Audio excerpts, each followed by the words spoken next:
Welcome back to another technical deep dive here in the debug zone. Today we're tackling a big question and breaking it down with insights from other users.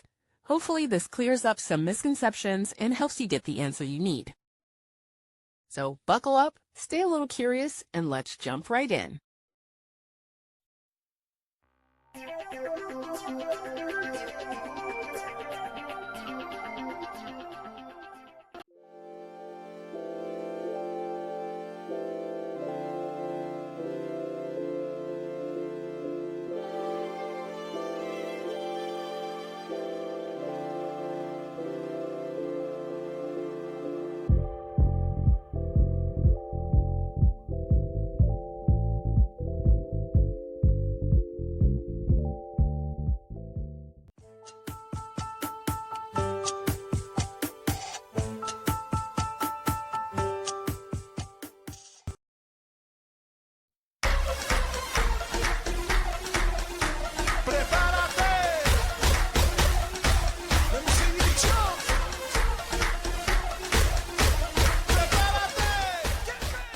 And that's a wrap.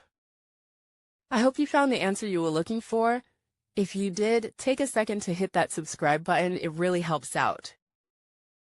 And let me know in the comments which solution worked best for you. See you next time in the debug zone.